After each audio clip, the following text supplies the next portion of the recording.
আসসালামু আলাইকুম। কি অবস্থা, কেমন আছেন সবাই? আশা করব সবাই খুবই ভালো আছেন। এমআর স্পোর্টস 99 চ্যানেলে আপনাদের সবাইকে স্বাগত। বন্ধুরা, আরও একটি নতুন নিউজ পাওয়া গিয়েছে যে কি আগে আমি শুধু একটি ভিডিওতে বলেছিলাম যে নেইমার নাকি মাঠে ফেরার কথা ছিল, বাট সে ফিরবে না।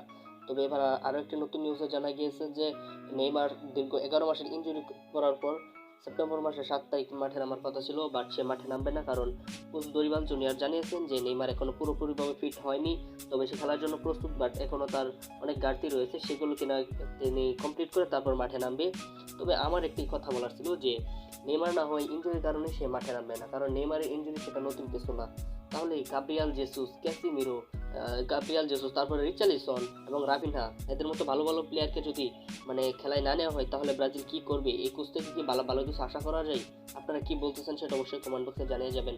তবে এই কোচ দিয়ে ব্রাজিল ভালো কিছু আশা করতে পারে না। তবে এত গুরুত্বপূর্ণ দুটো ম্যাচ যেখানে কিনা এদের মতো ভালো ভালো প্লেয়ার খেলতে পারবে না, দীর্ঘদিন ধরে ইনজুরি কাটানোর পর ব্রাজিল ভক্তরা আশায় ছিল যে এতদিন পর হয়তো নেইমার জুনিয়র মাঠে নামবে, বাট সেটাও এবার হলো না। তবে কি এই কোচ কি ব্রাজিলের ভালো চান না? তবে আমার কিন্তু সেটাই মনে হয়, কারণ এবার কোপা আমেরিকায় যদি ব্রাজিল হেরে থাকে তাহলে সেটি হয়েছে শুধুমাত্র এই কোচের কারণে।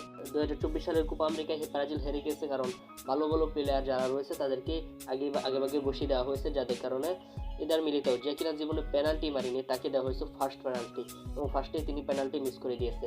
তবে এই কোচ আমার মনে হয় না যে ব্রাজিলের ভালো চাই, কারণ সে কোপা আমেরিকায় ভালো ভালো প্লেয়ার যাদেরকে রয়েছে তাদেরকেই নেওয়া হয়নি। কারণ গাব্রিয়াল জেসুস এবার কোনো প্রকার ইনজুরিতে পড়েনি, তারপরেও তাকে নেওয়া হয়নি। এবং রিচার্লিসন কিন্তু কোনো প্রকার গুরুত্বপূর্ণ ইনজুরিতে পড়েনি, তারপরও রিচার্লিসনকে এবারে কোপা আমেরিকা স্কোয়াডে নেওয়া হয়নি। তবে কি এই কোচ কি ব্রাজিলের ভালো চান না? আপনার কি মনে হয়? তবে সিবিএফ যদি এ বিষয়ে ভালো একটি উদ্যোগ না নেয় তাহলে আমার মনে হয় না যে 2026 বিশ্বকাপ ব্রাজিল খেলতে পারবে, কারণ এই কোচের আন্ডারে ব্রাজিল জীবনও ভালো কিছু করতে পারবে না। কারণ যারা ভালো প্লেয়ার তাদেরকে মাঠে বসে রাখা হয়েছে, কারণ এই দুটো ম্যাচ তো গুরুত্বপূর্ণ, এই দুটো ম্যাচে এদেরকে নামানোটা জরুরি ছিল। তবে তরুণরা এরপরও একটি ম্যাচে খেলতে পারতো বা তারাও ক্লাবেও পারফরমেন্সটা করতে পারতো।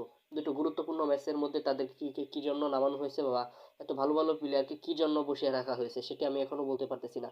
তবে বন্ধুরা, আজকের ভিডিওটি এতটুকুই, আমি আর কথা বাড়াচ্ছি না। এবং এর আগের ভিডিওতে কমেন্ট করেছিলেন, তাওহিদ ভাই কমেন্ট করেছিলেন যে ভাই এবার যে সেপ্টেম্বর মাস 7 তারিখ যে ম্যাচটি সেখানে কি ভিনিসিয়াস জুনিয়র খেলবেন? হ্যাঁ ভাই, ভিনিসিয়াস জুনিয়র খেলবে, বাট ভালো ভালো প্লেয়ার যারা রয়েছে রাফিনহা তারা খেলতে পারবে না। তবে আপনারা যারা এই ভিডিওতে কমেন্ট করবেন, নেক্সট ভিডিওতে সবার কমেন্টই নেওয়া হবে। তবে আপনারা তাড়াতাড়ি কমেন্ট করে ফেলুন যে কে কি জানতে চান সেই বিষয়ে তাড়াতাড়ি কমেন্ট করে ফেলুন। তবে সবাই ভালো থাকবেন, সুস্থ থাকবেন, আল্লাহ হাফিজ।